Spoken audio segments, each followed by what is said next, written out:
งแม้นตัดหักก็อย่าเกลียดกัน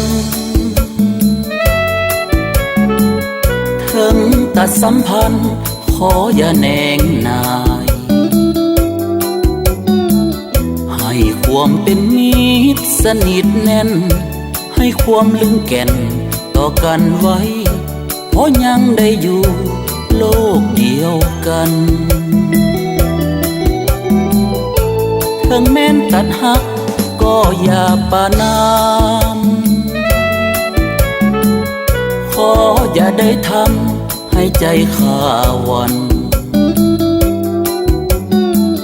อยู่อย่างเป็นมิตรกันดีกว่าคืนงัวเครื่องโกรธต่อกันนั้นคงทนโศกสันตลอดไปบางทีวันหนึ่งเข้าใจกันวันหนึ่งเกิดสงสารวันนั้นคงอายคิดจะหักคืนก็เกรงใจแน่งสู้เป็นมิตรต่อกันไว้ดีกว่าจะเกลียดกันสูญสิ้นความหักก็อย่าใจดำ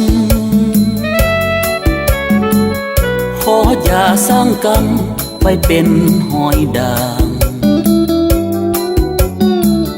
ปล่อยความเจ็บแค้นให้สิ้นสุดหัวใจจงหยุดอย่าเมินมางแม้นสีบขาดยังอย่าเกลียดกัน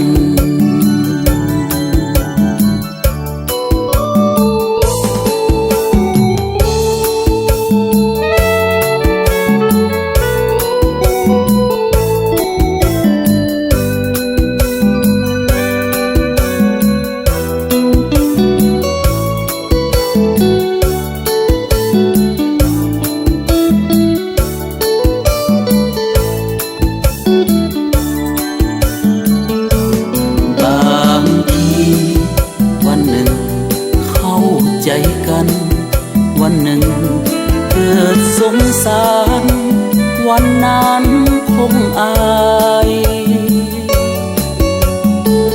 คิดจะหักคืนก็เกรงใจแน่งสู้เป็นมิตรต่อกันไว้ดีกว่าจะเกลียดกันสูญสิ้นความหักก็อย่าใจดำขออย่าสร้างกรรมไปเป็นหอยด่างปล่อยความเจ็บแค้นให้สิ้นสุดหัวใจจงหยุดอย่าเมินมางแม้นสีบขาดยังอย่าเกลียดกัน